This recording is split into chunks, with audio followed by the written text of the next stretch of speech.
On est le 5 novembre, la vidéo numéro 3 est sortie ce matin et dans cette vidéo à la fin je disais qu'il y avait sûrement un faux contact dans le phare parce que l'ampoule ne voulait pas fonctionner correctement, mais en fait je pense que le faux contact il est dans le commodo qui est un peu crassou pas ouf, ou ici là dans cette prise là ou un peu plus loin sur le faisceau. Donc ce que je vais faire c'est que je vais passer un coup de spray contact. Je connaissais l'alcool isopropylique, je connaissais pas en spray comme ça, nettoyant contact. C'est un truc que j'ai acheté 7,50 €. Et puis bon, bah, c'est toujours ça de prix, hein. Donc je nettoie. Il y a toujours l'ancien guidon. J'ai commandé le nouveau hier et il est déjà en route. Donc on va voir, ça fera pas de mal. C'est crassou poussiéreux, mais bon. C'est le genre de travail où on se dit non, je vais pas toucher à ça, il faudrait quand même que je le démonte, et puis on finit par démonter tous les petits boutons comme ça. Il y a une petite bille comme ça qui fait le petit cran en fait quand on fait clic clic, qui s'est barré et que j'ai réussi à retrouver, mais c'est plein de petites choses comme ça et j'en suis ici. Donc ça c'est le contact pour passer entre feu de route et feu de croisement. Ça c'est le bouton de l'appel de phare, c'est la gâchette d'appel de phare qui est de l'autre côté. Bouton de klaxon et plein de petits trucs comme ça, c'est l'enfer, mais ça vaut le coup. Pour l'instant le plein phare fonctionne, pas le phare, la veilleuse fonctionne toujours, le klaxon j'ai pas envie d'essayer, mais je progresse et je vais tout remonter, bille incluse, en essayant de ne pas la perdre, la méchante bille. Bon, on est le 6 novembre, j'ai trouvé pourquoi le phare clignotait. J'ai regardé les images de l'épisode 3 de la fin et en fait ça clignote, c'est parce que cette cosse là qui gère le feu de croisement est trop lâche. Donc ce que j'ai fait sur l'ampoule, j'ai tordu un peu la patte du dessus, la troisième patte, et du coup ça force un peu plus et ça suffit à ce que cette prise ne parte pas en arrière. Donc ça c'est top, c'est fait. Et aujourd'hui c'est un grand jour parce que je suis allé chercher le nouveau guidon. Enfin nouveau, c'est un bien grand mot, hein. Il est d'occasion, il est un peu rouillé et ils te vendent ça quand même 40 €, donc c'est un peu chéro, mais il n'y a pas le choix. Donc ça, guidon comparé à l'ancien guidon qui est ici, qui était tordu comme ça, quoi. Génial, hein. Donc je vais le monter, j'ai déjà tout préparé sur le guidon. J'ai enlevé la poignée, j'ai enlevé le contacteur de l'embrayage, le câble, etc. Donc ça c'est un commodo qui est complètement libre et ça va me permettre d'avoir du mou pour pouvoir enfiler les deux accessoires de l'autre côté. C'est tout, je m'y mets tout de suite. Ça va me permettre aussi de pouvoir mettre les poignées, les rétros. C'est maintenant, tout de suite. Bon, le remontage complet est terminé. Ce que j'avais pas dit hier, c'est que j'avais m'étais assuré que la géométrie de la fourche et de la roue était bonne. Même distance ici, le bon réglage en haut au-dessus du test supérieur. Même distance entre l'intérieur du fourreau et le bord de la jante, à gauche et à droite. Tout était bon, donc j'avais tout remonté, etc. J'ai recontrôlé les roulements qui étaient bons. Donc là, la moto est complète, hein, vraiment à 95% pour le coup. J'ai mis les poignées. Ces poignées-là, évidemment, c'est un clin d'œil à mes chaussures, facile. Les poignets, c'est bon, commodo, Les rétros, j'ai pris des rétros de cette forme parce que je me suis rendu compte dans tous mes essais que ce petit triangle en bas, là, ici, est très très utile pour voir derrière. Il apporte vraiment une hauteur de champ de vision super bienvenue. Donc ça, c'est top. Et maintenant, si on démarre, hop, phare, plein phare, appel de phare, voilà, ça fonctionne exactement comme il faut, donc c'est parfait. Elle va pouvoir aller au contrôle technique, hein, cette machine, et après je pourrais finaliser les papiers. On est toujours le 6 novembre et en remontant le guidon, ça m'a chiffonné que les gaines des câbles d'accélérateur passent devant les durites de frein. J'avais regardé les photos pourtant, mais c'était les photos où j'avais déjà démonté l'accélérateur, il pendouillait et d'une manière ou d'une autre il avait dû passer devant. Bref, donc j'ai tout bien remonté, ça passe derrière, tout est libre. Là c'est un petit peu plus flex tout ça. Petit aparté pour en finir avec ce commodo gauche. L'autre jour quand je l'ai démonté pour chercher l'éventuelle panne qui n'était pas là, mais donc dans le connecteur femelle du phare, j'ai tout démonté, j'ai cru tout bien remonter, mais le bouton de clignot s'est mis à très très mal fonctionner. On pouvait bien l'activer à gauche mais très difficilement et pas du tout à droite, et le renvoi comme ça ne fonctionnait plus. Du coup j'ai tout démonté, ça a pris du temps parce que j'avais pas localisé une vis qui tenait toute la partie à bascule.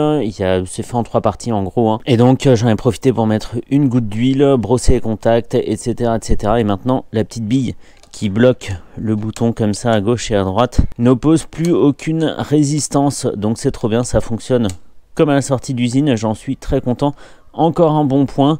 Je passe la commande des pneus là, la semaine qui arrive, pas demain le 11 novembre, mais peut-être mardi 12. Et puis comme ça, on va pouvoir finir par l'envoyer au contrôle technique, cette petite machine. Hein. Il reste plus grand chose à faire, je suis assez content, vraiment content.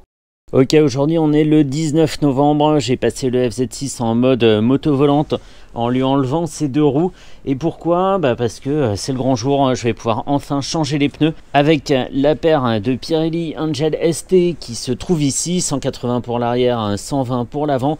Et cette paire de pneus m'a été gentiment offerte par le site motointegrator.fr. On trouve pas que des pneus, on trouve tout genre de pièces et même pas que pour les motos, pour les tracteurs, les voitures, etc. etc.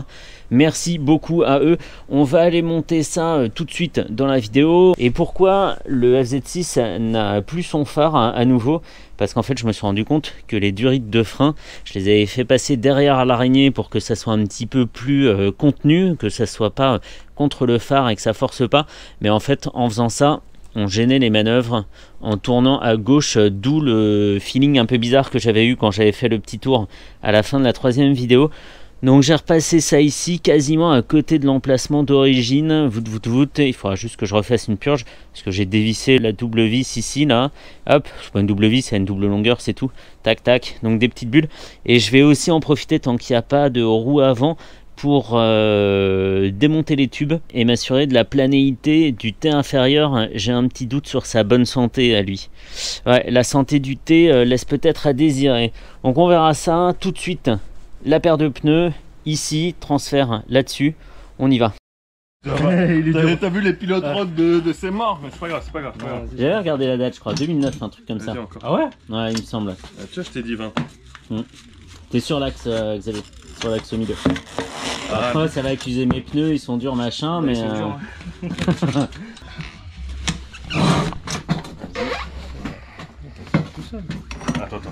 Attends, Xavier, il nous porte pas malheur là. Il a dit ce qu'il fallait pas dire.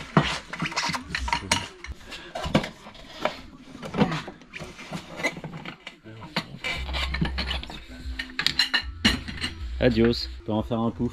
On tente ou on tente pas? Non, peut-être pas pour l'avant. Comme ça, en force, ça, bam! Non, il ira pas. Il ira pas. Pas en avant. Pas l'avant. Peut-être l'arrière, mais. Oh. C'est dur, hein? Allez, fille. Attends. Non, il ira pas. Allez. Et de un côté. Je vais un peu. Parle-lui. Vas-y.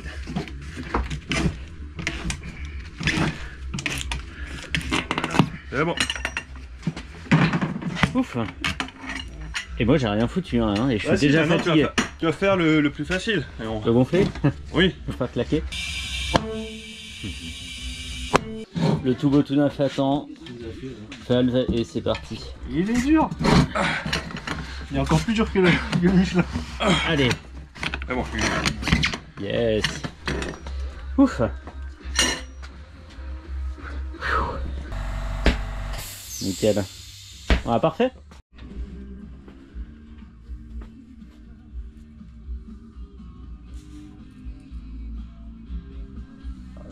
Il se passe pas grand chose hein. Justement, ça veut dire qu'il est équilibré.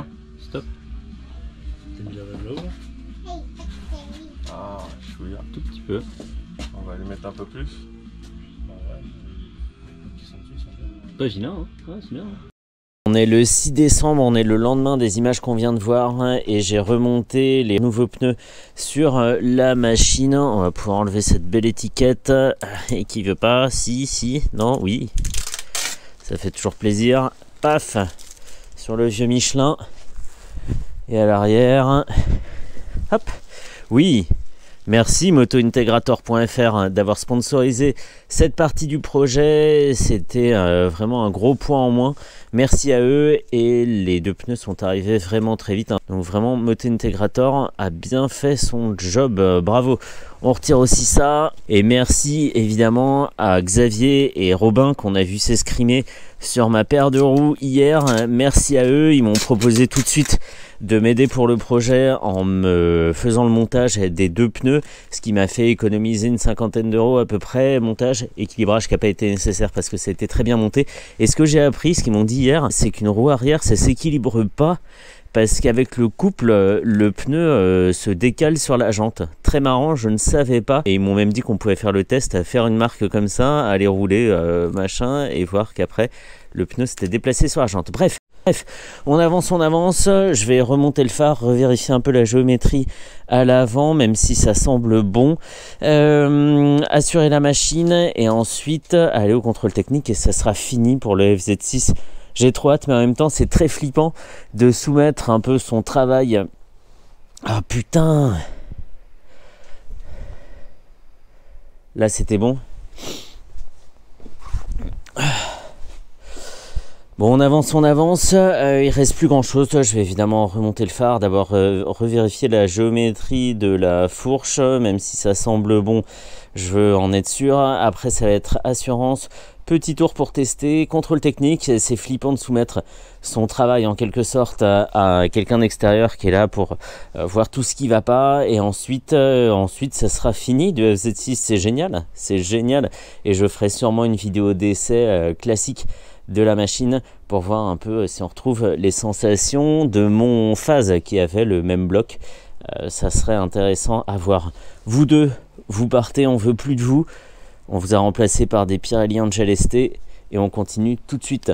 Bon, on est le 18 décembre 2024. Le projet qui a commencé le 5 octobre touche à sa fin, puisque j'ai fait assurer la machine. Je l'ai fait assurer évidemment chez FMA, mon partenaire de longue date.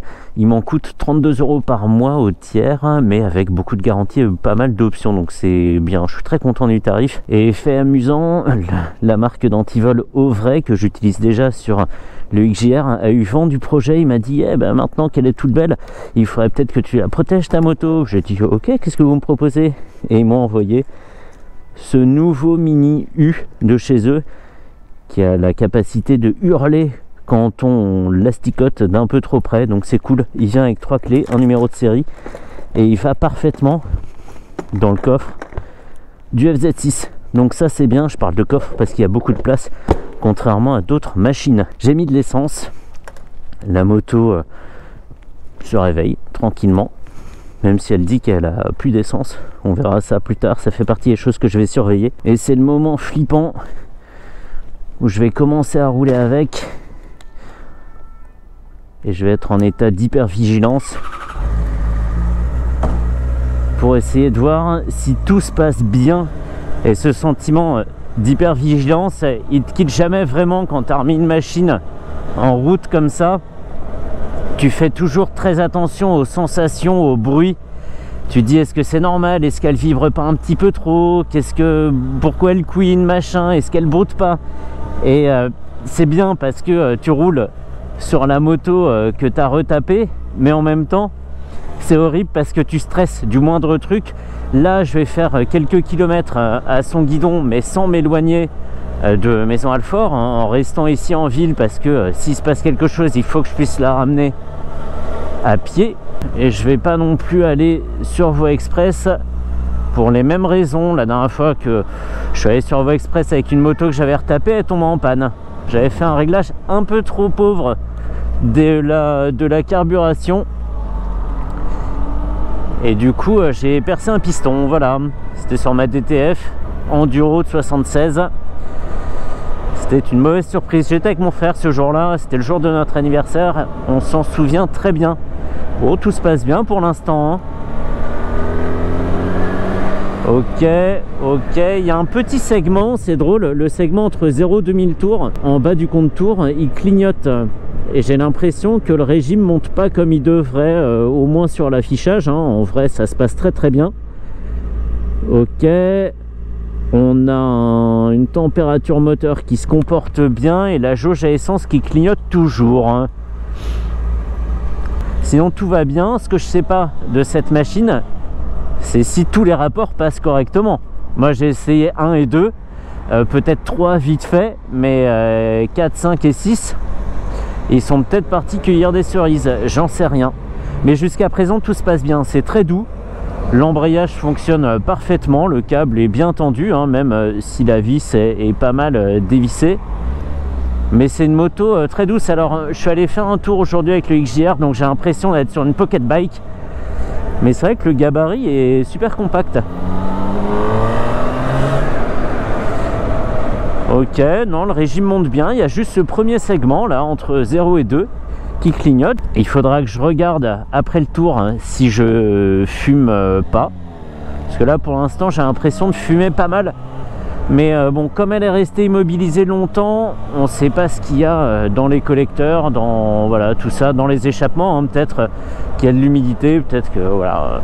Bon, pour l'instant, ça m'inquiète pas trop. Même si c'est un peu le point noir que je redoute au contrôle technique qui va être passé dans une quinzaine de jours. Le 2 janvier, elle va au contrôle technique. Après, je ferai un petit résumé des coûts. Et ça en sera fini du projet FZ6. Bah, ça se passe très bien, je roule sans vraiment penser que c'est une machine que j'ai remis en route. Ça se passe tout à fait normalement, le freinage est bon, sans être extravagant non plus. Voilà, c'est pas un mordant de dingue, il n'y a pas une grosse attaque sur le levier, tout en tranquillité, c'est cool.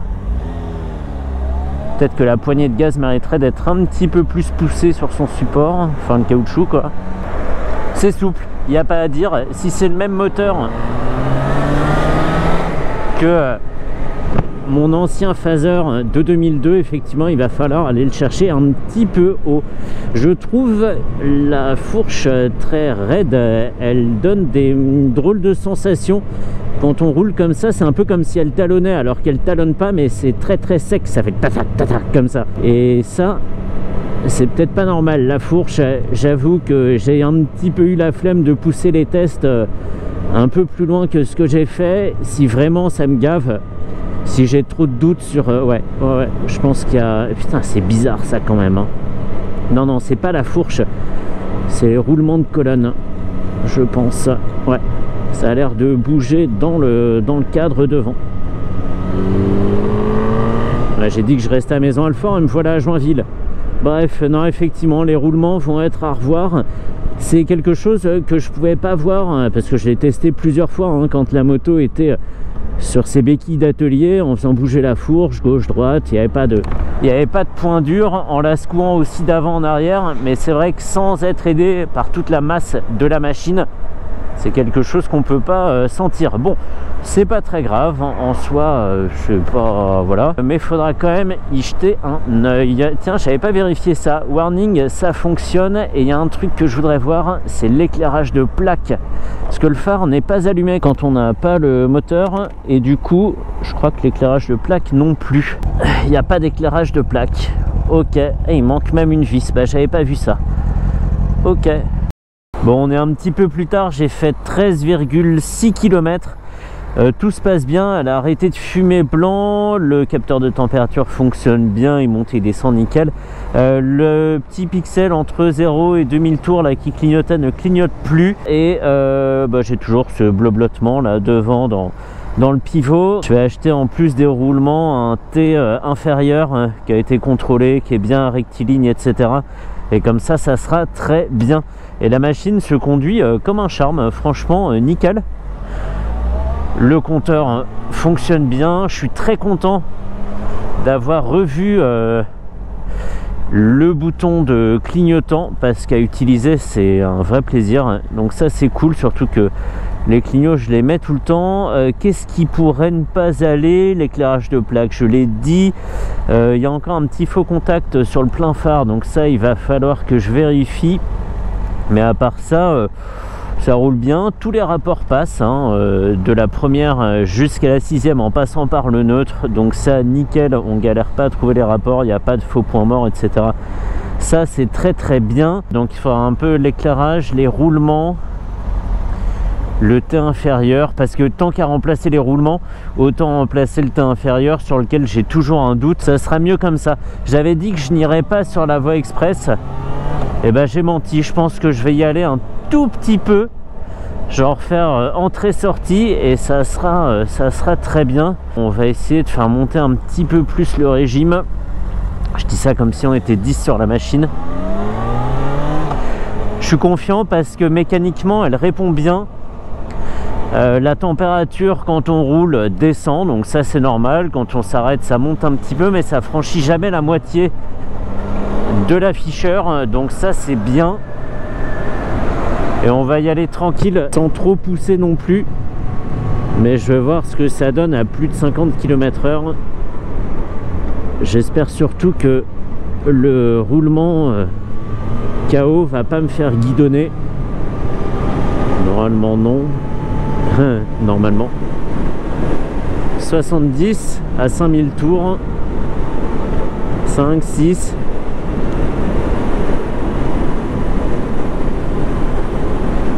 Ouais, 84, 86, 99, ok, toujours en 6ème, 5000 tours à 87 km/h. Il est assez précis cet afficheur là, ce compte tour et tout le reste des infos. J'aime beaucoup comment c'est foutu. Pas de bruit suspect, j'ai toujours pas pris feu, donc c'est cool. Je pense pas changer le roulement et le thé inférieur avant le contrôle technique. Par contre, l'éclairage de plaque, ça je vais devoir le faire. Hop.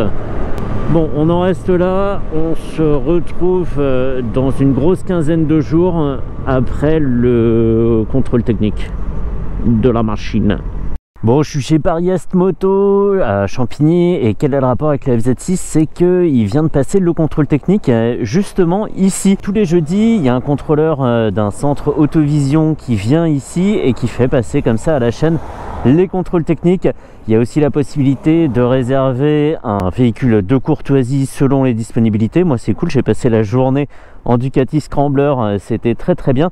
Et le F76 a eu son contrôle technique, bravo, félicitations. Tu veux souffler ta bougie? Ah non, attends, ça c'est un anniversaire. Bref, je suis hyper content, je stressais à mort. Parce que déjà faire passer la voiture alors que j'ai rien touché dessus, c'est chaud, mais une moto que j'ai reconstruite, là c'est vraiment tendu. La petite remarque qui a été signalée, mais je m'y attendais, c'est la pollution. C'est vrai qu'elle tourne ultra riche, ça pique un peu le nez quand les gaz reviennent sur le pilote, mais en tout cas c'est fait, elle l'a eu, on n'en parle plus. Je vais finir juste un truc, c'est les roulements de colonne. J'avais commandé un thé, je l'ai reçu, il était tordu, mais vraiment abusé quoi. Au lieu d'avoir un passage bien rond ici, là, c'était oblong quoi, dégueulasse. Alors que soi-disant, d'après le vendeur sur le bon coin, il avait été vérifié et contrôlé. Bref, je ferai ça beaucoup plus tard. On va tout de suite au box pour faire une conclusion bien posée de ces 4 épisodes et de l'achèvement de ce projet FZ6 que je peux maintenant laisser à mon frère. Très bien, on y va tout de suite, coupure box immédiatement. Bon, on termine là où tout a commencé, c'est-à-dire dans mon salon. 4 épisodes en arrière, j'expliquais le projet et puis on avait fait un tour autour de la moto endommagée. Je suis content d'avoir tenu en si peu d'épisodes, d'avoir condensé en 4 épisodes. C'est bien, c'est synthétique, on perd pas de temps sur trop de détails et ça permet de pas décrocher. Donc ça, je suis vraiment très content. Je suis très content aussi d'avoir bien choisi, même si ça s'est un peu imposé à moi puisque la moto je l'ai croisée dans la rue, mais bien choisi le niveau de difficulté de ce projet en termes de tâches à faire, hein, évidemment, en termes de difficulté technique et en termes d'apprentissage aussi. C'était très bien dosé, c'était pas décourageant, c'était pas une montagne non plus. Quand on prend ça élément par élément, ça fait quand même des plus petites tâches plus gérables. Et pour ça, c'était très bien. J'ai pas été dégoûté du projet, je l'ai pas laissé en pause non plus. Ça a pris du temps parce que il y a les délais de livraison de toutes les pièces. Si j'avais pris le temps d'accumuler toutes les pièces, de toutes les avoir, vraiment de vérifier que ça allait, les guidons, machin, je dis les parce qu'il y en a quand même une 3. Je pense que j'aurais pu faire ce projet en 1 jour et demi ou 2 jours de travail à peu près. mais ça n'aurait pas changé le planning de diffusion et le nombre de vidéos.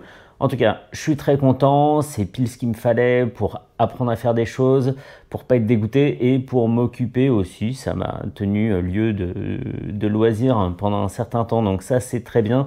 Il y a eu effectivement un temps mort entre l'épisode 3 et l'épisode 4 à cause d'un certain partenariat qui a mis du temps à nous et qui est toujours pas réglé d'ailleurs, les pièces qui n'étaient pas les bonnes, qui sont reparties, le temps de trouver quelqu'un pour monter les pneus, etc. Et de pouvoir y aller, parce que le jour où j'ai voulu y aller la première fois, il neigeait de ouf. Bref, donc très très bien. Le coût de ce projet, donc il est assez simple, je vais pas rentrer dans les détails. 350 € pour la moto, je l'ai dit, donc la base, le FZ6 endommagé, et 835 € de pièces. Je compte pas les pièces qui m'ont été offertes comme les durées d'aviation, les pneus, ce genre de choses, mais je compte les pièces où j'ai eu des réductions, etc. Une enveloppe raisonnable et fidèle à ce que j'avais projeté. Je voulais pas dépasser les 1000 €, donc c'est très bien. Je compte pas mon temps, je compte pas non plus les outils que j'ai achetés pour le projet, les béquilles d'atelier, les douilles, voilà, tout ce genre de trucs, les clés dynamométriques, parce que ça me resservira plus tard. Donc pour ça, très bien. En parlant de partenaires, j'ai été très content de trouver des partenaires, parce que c'est pas évident de vendre son idée et son projet, etc. et que les gens suivent, parce qu'il faut tenir après un calendrier. C'est bien de sponsoriser une vidéo auprès d'un créateur de contenu, mais il faut bien que ça sorte à un moment, le plus vite possible, c'est le mieux. Donc ça, un petit peu de pression, mais trouver les partenaires et voilà, qu'ils envoient les pièces, ils ont tous été partants assez vite.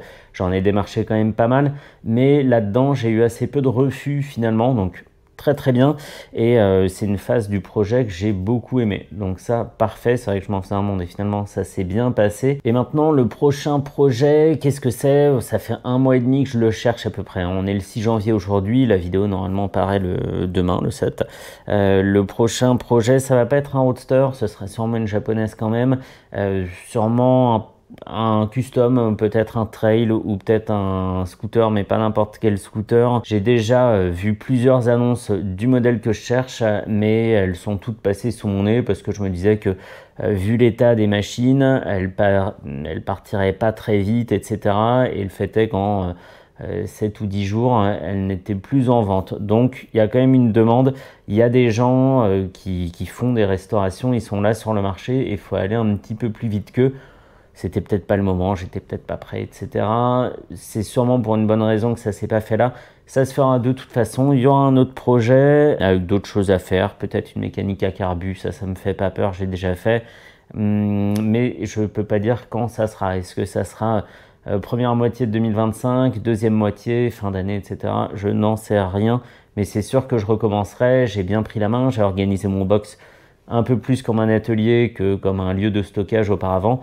Donc je suis complètement prêt pour autre chose et j'aimerais beaucoup changer de style, ça serait pas mal. Une routière ça serait bien, mais beaucoup de carénage, si c'est cassé, si les fixations sont cassées, faut tout enfin de toute façon pour travailler il faut tout démonter, etc. Donc bon, c'est un petit peu plus tricky, mais ça se fait quand même. Il y a eu très belles FJ1200 ou des K1200 RS par exemple. J'étais allé voir notamment une Yamaha Thunder 4600 avec mon frère du côté de Nevers, mais la moto était tordue, elle était partie trop loin. Elle, franchement, c'était trop, donc demi-tour, 5 heures de route pour rien, une location de camionnette plus tard.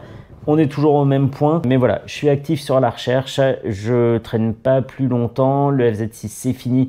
Aujourd'hui, en ce moment même, le FZ6 a pris la route, il est avec mon frère qui va sur son campus dans le 78 avec. Donc voilà, ça sera beaucoup mieux pour lui et c'était le but depuis le début de lui permettre de faire ce trajet-là de 70 km aller-retour plus sereinement qu'avec son scooter ou avec le mien. Voilà, donc ça, objectif rempli à 100%, de l'apprentissage, la difficulté, la prise de vitesse du box aussi, son équipement, etc. Ça c'est un gros avantage. Et donc voilà, la prochaine arrive un jour, je ne sais pas quand, j'espère en 2025. Mais en tout cas, c'est pas le dernier projet. Pour le projet FZ6, c'est terminé ici, maintenant, tout de suite.